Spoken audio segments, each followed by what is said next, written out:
Welcome back to BLOCKTV. It's time now for Crypto Crunch, where we explore the latest developments in cryptocurrency investment industry. Now, in the beginning, it was only Bitcoin, but that didn't last all that long, and today the number of coins ranks in the thousands. But particularly for those early adopters, Bitcoin is the one and only true coin. And in recent times, the debate between Bitcoin maximalists and altcoiners has certainly ramped up. And we speak now with one man who is a self-professed, out loud and proud Bitcoin maximalist. Of course, I'm talking about Michael Goldstein, president of the Satoshi Nakamoto Institute. Michael, thanks so much for joining us. Thank you for having me. Now, let's be clear, there still only is Bitcoin. Okay, well, certainly. We'll give you your chance to speak of the one true coin as you see it. So I want to start, of course, by talking about that talk you gave recently, the How to Meme Bitcoin to the Moon. Can you tell us a little bit about that talk, which has caused some controversy around the sphere, and what inspired you in that talk, and also some of the reactions that you've seen coming out of it? Right, so yeah, there was a conference here in the past week in Dallas, Texas called BitBlockBoom, and I gave a talk called The Art of Bitcoin Rhetoric, How to Meme Bitcoin to the Moon. And the purpose of that was to lay out a sort of understanding of the rhetorical landscape that exists in the Bitcoin and wider cryptocurrency world right now, and how Bitcoiners can better arm themselves with advanced rhetorical defense technology to deal with people who are not actually interested in seeking truth with them.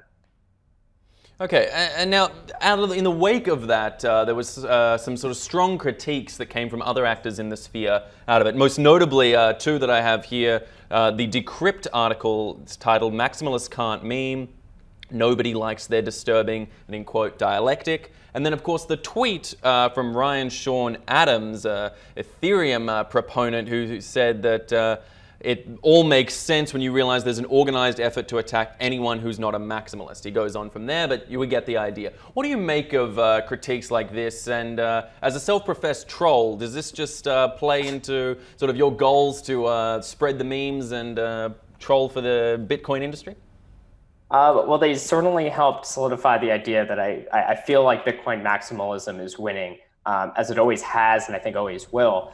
You know, people like Ryan Adams chose to start attacking the talk when they only had a transcript, which I don't think gave the sort of contextual nuance of just seeing me actually talk and really getting a feel. It just made it, to them, come off as some kind of like Bitcoin maximalist Mussolini speech.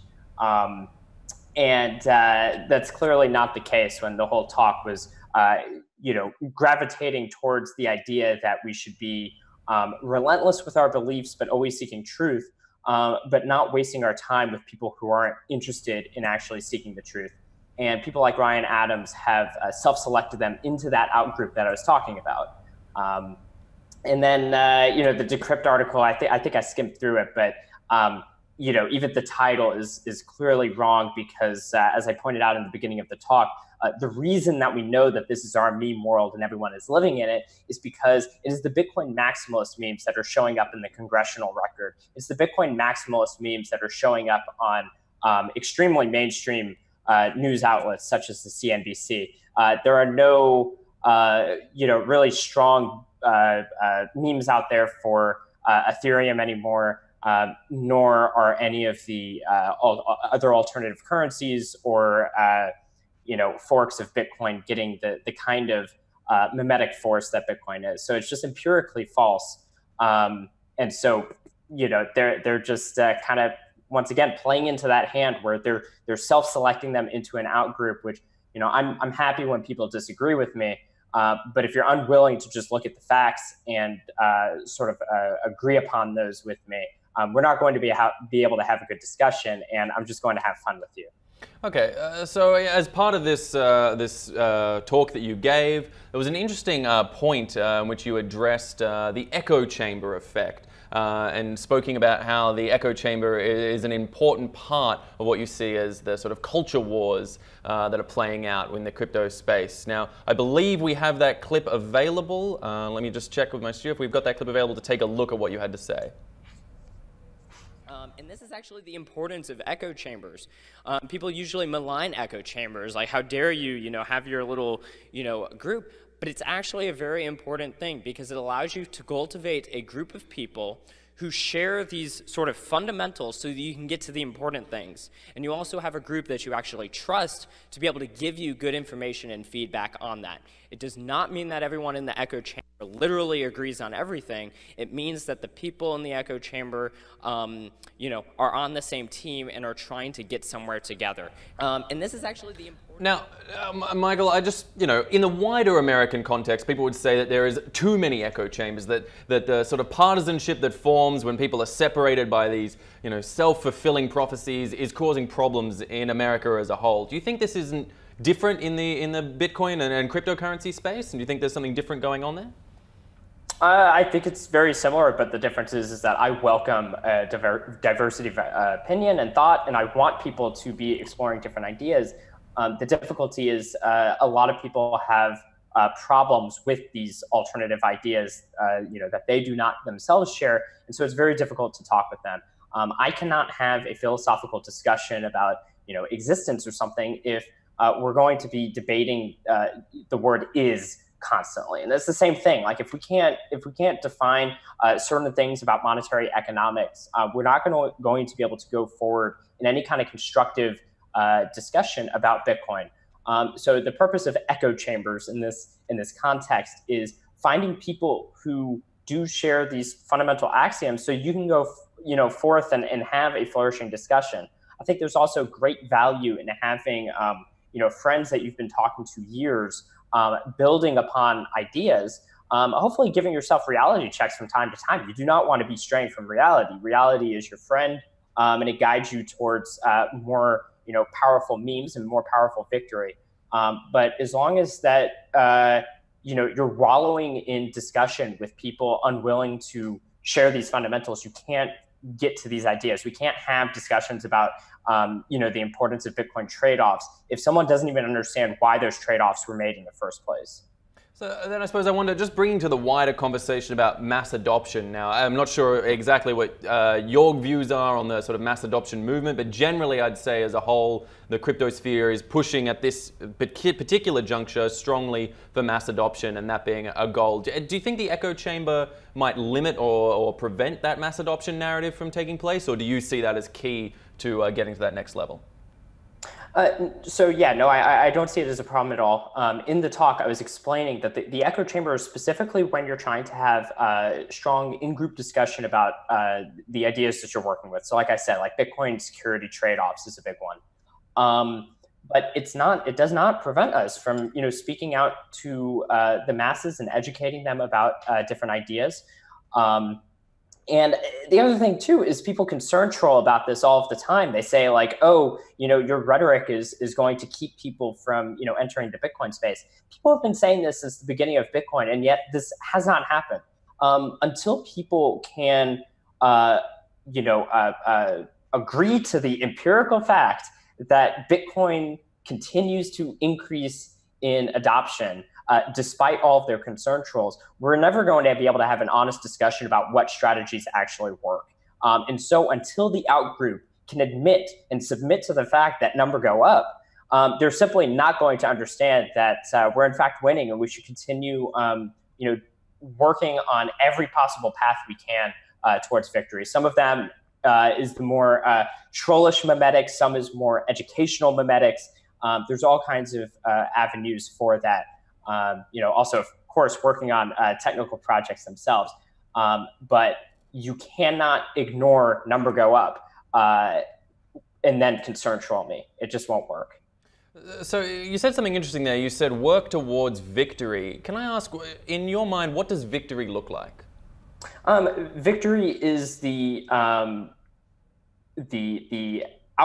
competition of the central banks. So we're going to put the Federal Reserve out of business. We're going to put the European Central Bank out of business. And the world is going to adopt Bitcoin as a global reserve currency. This does not prohibit perhaps, smaller niche ideological currencies for particular needs and views or whatever. But I expect that at least 80% of the global monetary economy is going to be denominated in Bitcoin in upcoming decades. Okay, and that brings me to an interesting point, and this is a question I ask of a lot of self-professed Bitcoin maximalists, including your colleague Pierre Rochard. Do you see value in any specific projects that exist besides Bitcoin? You mentioned there that there might be some ideological projects that exist in the future. You know, you're a Bitcoin maximalist, say it's the one true coin. Are there any others out there that you think are worthy of time and energy, or really it's Bitcoin or bust? For me, not really. There's I know there exists some cryptocurrencies that try to do some interesting cryptographic work for privacy, and that's the kind of stuff that I know, and I'm glad that various people who know a lot more about cryptography than me are looking into as a way to learn and try to figure out how to bring those ideas into Bitcoin. But Bitcoin, as it exists today, is capable of becoming this global reserve currency, and so anything on top of that is just a cherry on top, icing on the cake. So I think that this is one of those things you should focus all your energy on Bitcoin until someone in the in-group can give a good explanation of why something is necessary, and even then, it's probably going to just find its way into Bitcoin. Otherwise, we have what we need to do what we want, and let's go do it. Now, as well, Michael, I want to ask you about another point that sort of came up in your speech the other day. So you said, and this is a quote I'm taking directly from you, where you said, "But everyone in the out group, like shitcoiners, no-coiners, journalists, especially journalists, they only get trolling." Now, I myself am a journalist, but we're going to remove that from the situation, and I just want to ask, I mean, what's the value you see of trolling? Some would say, there are some out there, and including that Decrypt article and Sean Ryan Adams, that said that the sort of negativity only harms the industry. But I know that's not something that you sort of prescribe to, so could you explain sort of your views on trolling and the value of trolling in the space? Yeah, well, of course, shitcoiners would believe that negativity towards shitcoiners is detrimental to the shitcoin industry. That doesn't really speak to Bitcoin itself necessarily. As far as journalists, for instance, there are good exceptions. BLOCKTV has proven to be one of those, but we do have to look at the wider media landscape and see that pretty much every major publication in the world has been maligning Bitcoin endlessly since its inception. They've concern trolled about Bitcoin being used by terrorists, drug markets, all of this stuff. It's going to destroy the environment, everything under the sun, which people like Timothy May knew would come of any successful crypto anarchist project. And these people just they deserve to have their face rubbed in the fact that number go up. I think the purpose of trolling, I view trolling as a high art that uses cognitive dissonance as its canvas. It is a tool for identifying the inconsistencies in a person's thought. And by and large, journalists, shitcoiners, and no-coiners hold various ideas about economics and society that are completely at odds with the actual reality that we see. The biggest indicator is that number go up. And so trolling is a means of being able to show this inconsistency, and the less interested they are in updating their views when shown contrary evidence of number go up, the more that we're going to troll them in a more, shall we say, forceful fashion. Okay, so the trolling is set to continue. But now as well, besides your maybe day job, night job of being a troll master supreme, you're also a president of the Satoshi Nakamoto Institute. Can you tell us a little bit about the work that you guys are doing there and some of the goals that you guys have for the future? Yeah, so the Satoshi Nakamoto Institute was founded in 2013, and the purpose was to collect the primary literature of the cypherpunks and crypto anarchists, out of whom the sort of Bitcoin project emerged, generally speaking. We also host the public writings of Satoshi Nakamoto and have a lot of economic analysis of Bitcoin that I think has stood the test of time. And so the purpose of the Satoshi Nakamoto Institute very much is to provide this information in a way that stands the test of time and is always there as a reminder to the world that these are where the ideas come from. We're not afraid to take a radical position if it aligns with reality, and we want to continue scholarship in this direction of unflinching, realism. Okay, well, a noble goal indeed. It'll be interesting to see how it does all play out and if ultimate victory does inevitably get achieved as you see it. But I look forward to seeing how it all plays out and covering that space as best we can here at BLOCKTV. Michael Goldstein, president of Satoshi Nakamoto Institute and all-round Bitcoin troller and a meme lord, as it were. I want to thank you so much for joining us at BLOCKTV, and stay with us at blocktv.com for all the latest in news and information. I'm Asher Westrop Evans. Thanks for watching.